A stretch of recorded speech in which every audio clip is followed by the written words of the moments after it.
চরিত্র অদীক্ষিত পাত্র চাই। নাও না বাবা।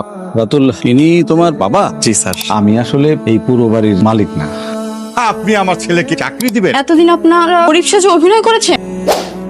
পাত্র চাই, পাত্র চাই। আমি আমার একমাত্র সুন্দরী মেয়ের জন্য চরিত্র খাবার এমন পাত্র চাই। তবে একটি শর্ত হচ্ছে পাত্রকে ভাবে ধনী হওয়া চলবে না। আমি আবার বলছি, আমরা এমন একটা ব্যাংক ব্যালেন্স কম হতে পারে, প্রতি মূল্যবোধ কম না। মেয়েটা দেখতে মাশাআল্লাহ, কিন্তু ওর জন্য গরিব পাত্র কেন খুঁজে বেড়াচ্ছে? আপনারা তো বড় লোক, আপনার মাইয়া তো দেখতে অনেক সুন্দর, আপনার মায়ের বিয়ে দিবেন জজ ম্যাজিস্ট্রেটের কাছে, আমার মতন গরিব পাত্র খুঁজতেছেন কেন? মায়ের কোনো সমস্যা আছে নাকি? আরে না রে ভাই, ধনীদের আমি খুব কাছ থেকে দেখছি, তারা আসলে টাকার চেয়ে ঘুরতে তার জীবনটা এমন করে ফেলে, জীবনে আসল মানেই তারা ভুলে যায়। ব্যাংক ব্যালেন্স কম হতে পারে, ভালোবাসার কমতি নাই।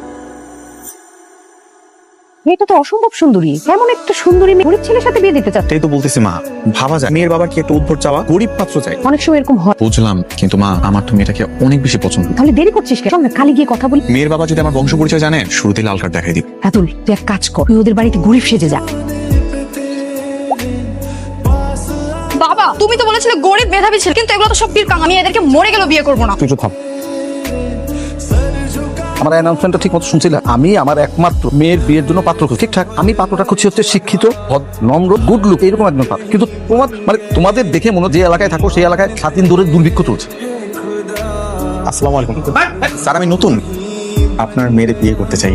এই ছেলেটা গুড লুকিং আছে, এই ব্যাপারে একটু ভেবে দেখবি নাকি? বাবা, গুড লুকিং হলে কি হয়? দেখো, আমি কোনো অশিক্ষিত ছেলেকে বিয়ে করতে না না ম্যাডাম, আমি তিতুমির থেকে ডিগ্রি কমপ্লিট করি। আপনার উপর কিন্তু বিষয়, তার জন্য আমি আমার সব রেজাল্ট নিয়ে আসছি, রেজাল্টের শীট আমার কাছে আছে। আমরা কিন্তু এরকম একটা চিন্তা ছিলাম, মা কিন্তু শিক্ষিত আছে। বাবা, শিক্ষিত হলেই তো হবে? আমার পছন্দেরও তো একটা ব্যাপার আছে। আচ্ছা ঠিক আছে, এমন তো না যে আমি আজকেই তো দিয়ে দিই। তুই ছেলেকে কিছুদিন দেখ, তুই যদি গ্রিন সিগন্যাল দিস, তারপরে না হয় আমরা পরের ধাপটা নিয়ে আলোচনা। ঠিক আছে, কোনো সমস্যা নেই। আপনাদের যত খুশি এমনি আমার দেখতে হবে, আমি কিন্তু রেডি আছি।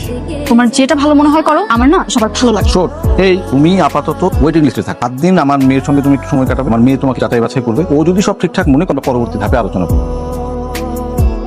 কি এরকম গাড়িতে উঠেছো কখনো? এই প্রথমবার উঠছি। নাম কি? রাতুল। বাসা কে কে আছে? মা, বাবা আর আমি। বাবা কি করেন? সবজি বিক্রেতা। আর মা? বাড়ির কাজ করে, বাড়িতে কাজ করে, রান্না করে।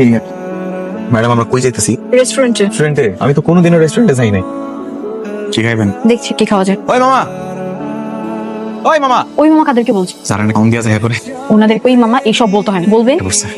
জি স্যার। কি খাবে? আমার দিলে গরম গরম পুরি, একবারই ডাই। Happy birthday to you, happy birthday.